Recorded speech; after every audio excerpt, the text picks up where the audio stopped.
Šodien runāsim tieši par šādām situācijām, ko darīt tādos brīžos, ja kaut kas mūs izsit no sliedēm, ko darīt tādos periodos, kad liekas, nekam nav vispār jēgas, ko darīt tādos kritienos, kad liekas, ka vairs nevaru būt ne skaista, ne gudra, ne stipra, ne laimīga.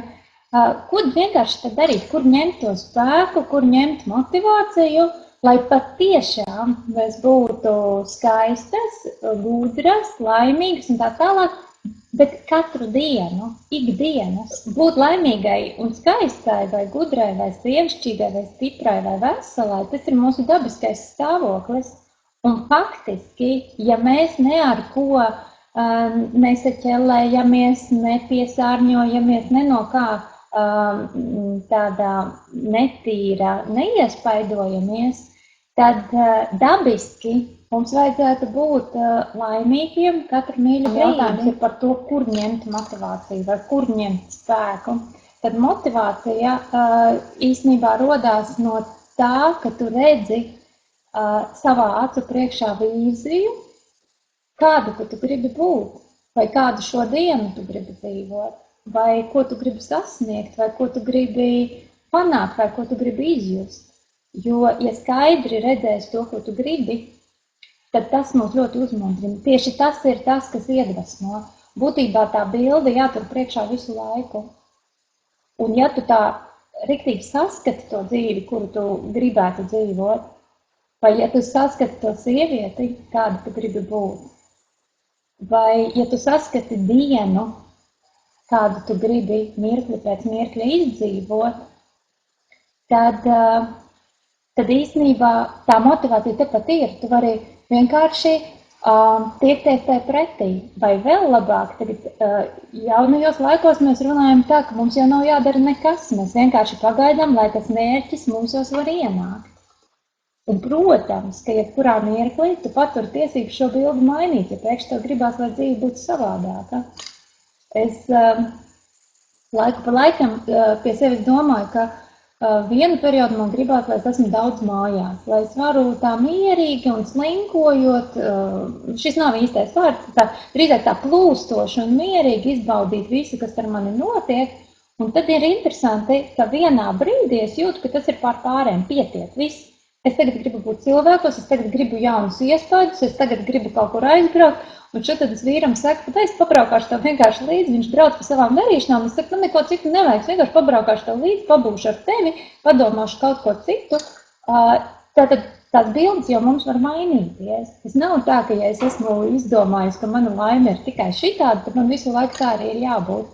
Mēs esam sievietes, un mēs varam paturēt tiesību. Var gadīties tā, ka kādu rītu mēs pamostamies un ir, kaut kā, nekā.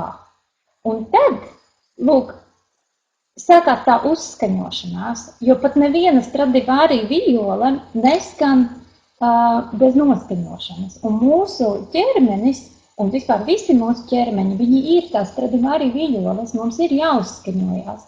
Un es šeit daru tā, kad es vēl esmu gultā zem segas un acis vēl ir pilnīgi ciet, es jau garā acīm tā kā paskatos, ko es šodien darīšu.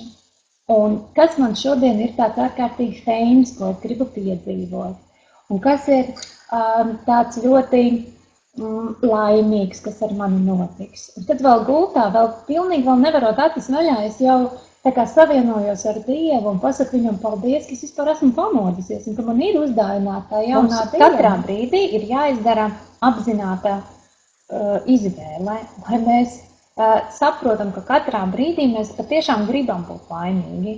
Un ir cilvēki, kas ir izgudrojuši 1000 veidus, kāpēc viņa laime šobrīd nav iespējama. Piemēram, nezinu, jau tagad sāk jau diezgan daudzi gausties par to, ka redz tuvojās rudens un vakarā paliek tumšāks un jau vairs nav tik silti. Un jā, ko lai tagad dara, jo jau arī laimes vairs nebūs tik daudz un tā tālāk. Ja? Te, kur Līga raksta, pirmais ir par mani trūkst saules, jo šķiet īrijā tiešām daudz lietas līdz. Lūk, un jo šāds te cilvēks vairāk noņemās un dusmojās par to, ka nav tās saules un ka viņš tiešām kļūst no saules atkarīgs un galīgi nelaimīgs par to, ka nav saule. Saskati katrā dienā to, kas tev patīk. Nevis skaties uz to, kas nepatīk, un nevis gudro kaut kādas atrunas dēļ, kā tu laimīgs nevar būt. Sievišķīgas seminārā runājam par to, ka sievišķīga sieviete ir tā, kas katru savu dzīves mirkli bauda. Nu, lūk, nākošreiz, kad tev šķiet, ka kaut kas nav tā kā vajag, pajautā sev, ko es varētu šī mirklī sākt baudīt. Garšīga tēja, varbūt, kad man ir brīnišķīgs plecs, ko aplikt ar pleciem, varbūt, ka man ir mīļš cilvēks, kam pieglausties. Ja. Varbūt, ka tā saule nav pats svarīgākais šī brīdī, varbūt tas ir tas mīļais cilvēks, ir daudzreiz vērtīgāk. Jo jaunā laikmeta kvalitāte īstenībā ir tieši tā atslāpšana. Nevis iespringšana, lai kaut ko sasniegtu, bet tieši tas, ka mēs atslāpstam un ļaujamies. Mums vajadzētu iemācīties sadzirdēt sevi un sajust pašai sevi, lai mēs varam ļauties savai iekšējai balsī, nevis kaut kur kādiem ārējiem impulsiem un nevis tam, kur sabiedrības kaut kāds vilnis mūs grib nest. Nē, mēs ieskatāmies sevi un pajautājam, vai varbūt arī šobrīd es varu būt laimīga. Es varu vērot visu, kas notiek, tā skaitā visu, kas notiek ar mani. Es varu distancēt, paskatīties uz notiekošo, bet es varu arī distancēt, paskatīties uz to, kā es pret to attiecos. Pat tā skaitā es varu paskatīties, tikko sanāca dusmas. Aha, re kā viņas kāpš manī. Nu, ko tagad darīt? Neko. Es varu vienkārši nedusmoties. Es varu pagaidīt, lai viņas pāriet, lai viņas izšķīst, lai viņas iziet man cauri. Nevis noreaģēt un brēkt pretī tam cilvēkam, kurš ir izraisījis manas dusmas, bet es varu pagaidīt, līdz es tieku pati ar to galā. Šobrīd ir tev laimīgā dzīve, un kad sieviete ir laimīga, viņa ir vesela, skaista, bagāta, sievišķīga, mērķis piepildīta.